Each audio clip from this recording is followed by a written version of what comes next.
साहिल कहता था कि वो अपनी मर चुकी माँ से बातें करता है।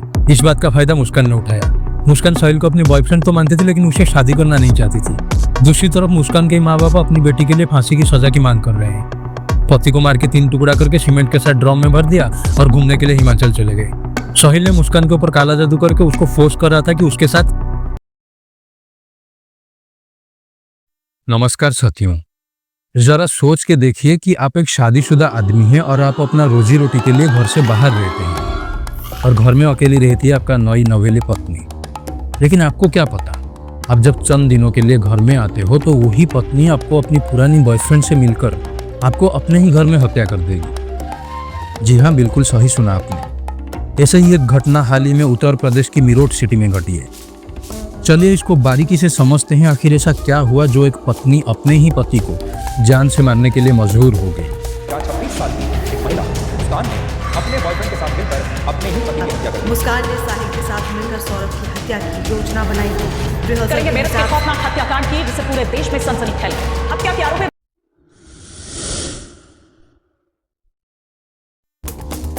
इस घटना की मुख्य किरदार है 28 साल का साहिल शुक्ला और 26 साल की मुस्कान। दोनों ही बचपन से एक ही स्कूल में पढ़ा करते थे और दोनों के बीच प्रेम संबंध भी था। लेकिन जब मुस्कान 9th क्लास में फेल हो गई तो उसने स्कूल को छोड़ दिया और वो साहिल से दूर हो गई। फिर कुछ दिनों के बाद उसके लाइफ में एक नया लड़का की एंट्री हुई जिसका नाम था सौरभ राजपूत। सौरभ उस समय मर्चेंट नेवी में था और उसका पोस्टिंग हुई थी लंदन में। 2016 में मुस्कान अपने घर वालों से कहती है कि वो सौरभ से प्यार करती है और उससे शादी करना चाहती है। मुस्कान का परिवार निसंकोच इस शादी के लिए तैयार हो जाते, लेकिन सौरभ का परिवार इस शादी के विरोध में थे। लेकिन सौरभ अपने घर वालों के खिलाफ जाकर मुस्कान से शादी किया और दोनों मीरठ में एक किराए के मकान में रहा करते थे। आज से ठीक 4 साल पहले 2021 में सौरभ का मकान मालिक सौरभ को बताया कि मुस्कान का साहिल नाम का एक लड़का के साथ अफेयर्स चल रहा है।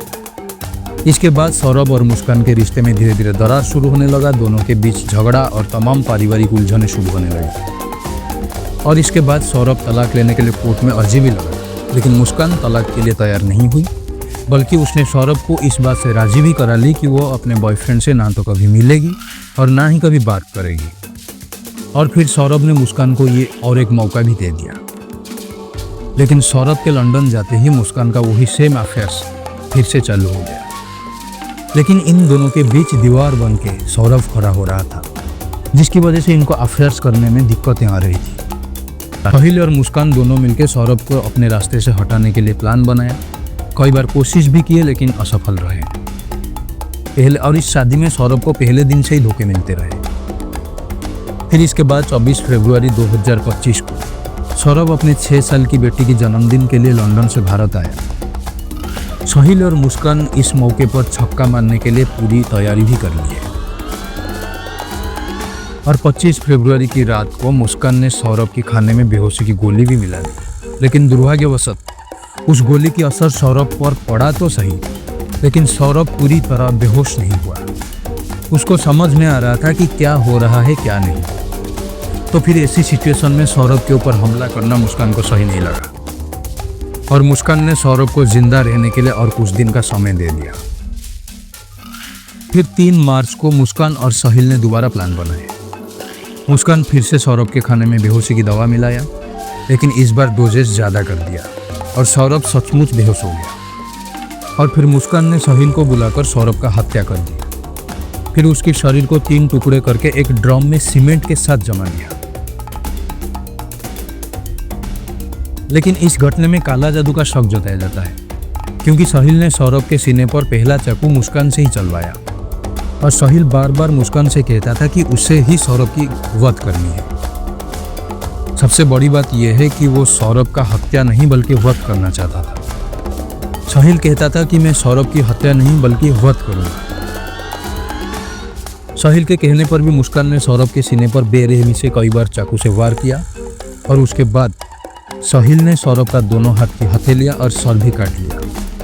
सर और दोनों हाथ की हथेलियों को सौरभ अपने साथ अपने रूम में भी ले गया और बाकी बॉडी पार्ट्स को सीमेंट के साथ ड्रम में जमा दिया। पुलिस का कहना है कि साहिल शराब और गांजे का नशा करता था।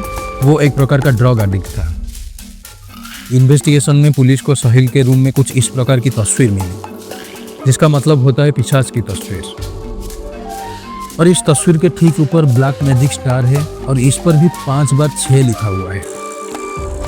इस टाइप का तस्वीर सिर्फ वही लोग लगाते हैं जो ब्लैक मैजिक करते हैं या तो उसमें विश्वास रखते हैं। और उसी कमरे में और एक दीवार पर 2 हाथ भी बने हुए हैं और एक दीवार पर भगवान शिव जी का फोटो भी लगा हुआ है। इससे ये साबित होता है कि साहिल ने मुस्कान पर कहीं ना कहीं ब्लैक मैजिक का उपयोग करके उसको उसके साथ अफेयर्स करने पर मजबूर कर रहा था, क्योंकि असल में मुस्कान साहिल से शादी करना नहीं चाहती थी। ये कहानी आप सुनेंगे तो बड़ी उलझी हुई है। एक तरफ सौरभ, जो मुस्कान का पति था, जो धोखा मिलने के कारण उससे अलग होना चाहता था, लेकिन अपनी छोटी बच्ची के कारण वो ऐसा नहीं कर पा रहा था। और दूसरी तरफ मुस्कान, जो सौरभ को अपना बॉयफ्रेंड तो मानती थी, लेकिन उससे शादी करना नहीं चाहती थी। जब जब शादी की बात आती थी तो वो उसे टाल देती। इस बात से ये स्पष्ट होता है कि साहिल ने सबसे पहले मुस्कान पर काला जादू किया और फिर उसी काले जादू में सौरभ की भी मुस्कान से हत्या करवा दिया। सबसे बड़ी बात यह है कि जब सौरभ से शादी करने के बाद मुस्कान की साहिल से दोबारा मुलाकात हुई, तब साहिल ने उसे यह बताया कि वो अपनी मर चुकी माँ से बातें करता है। लेकिन सवाल ये उठता है कि ये दोनों शादी के बाद दोबारा मिले कैसे। असल में एक बार उनका स्कूल में स्टूडेंट रीयूनियन हुआ और उसमें ये दोनों एक दूसरे के साथ कनेक्ट हुए। तब से इन दोनों के बीच फिर से रिलेशन शुरू हुआ। अब देखिए, साहिल कहता था कि वो अपनी मर चुकी माँ से लगातार बात करता है और इस बात का फ़ायदा मुस्कान ने उठाया। मुस्कान ने स्नैपचैट पर साहिल की माँ के नाम से एक अकाउंट बनाया और वो साहिल की माँ बनकर उससे बात करने लगी। और साहिल अपने माँ की मौत से इतना सदमे में था कि उसने बिना समझे ये मान लिया कि वाकई में उसकी ही माँ उससे बात कर रही है और उसका माँ उसको स्नैपचैट के जरिए संदेश भेज रही है, उसका अच्छा बुरा क्या सब बता रही है। मुस्कान साहिल की माँ बनकर साहिल को ये बता रही थी कि मुस्कान से अच्छी लड़की उसको कहीं और नहीं मिलेगी और उसको मुस्कान से दोस्ती कर लेनी चाहिए और मुस्कान की हर बात को माननी चाहिए।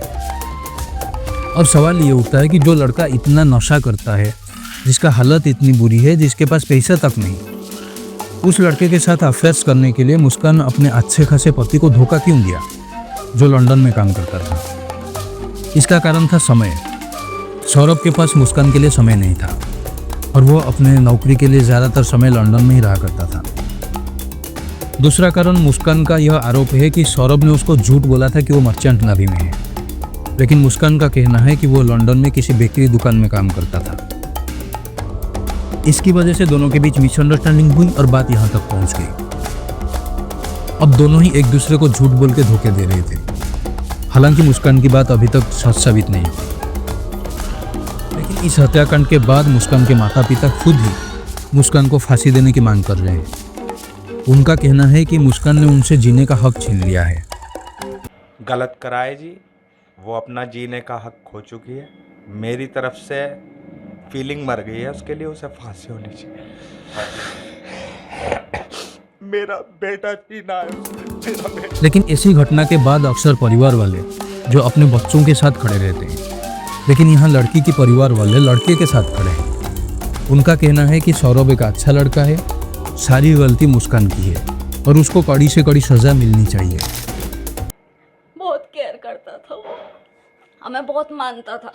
हम जो कैसे कहते थे मानता था वो, लेकिन उसके प्यार में उससे प्यार से ज़्यादा नहीं मानता था। सूबी जो कहती थी वही करता था वो, लेकिन हमें रेस्पेक्ट दी, इसलिए उस बच्चे को 3 मार्च को सौरभ की हत्या करने के बाद मुस्कान और साहिल कैब बुक करके घूमने के लिए हिमाचल चले गए।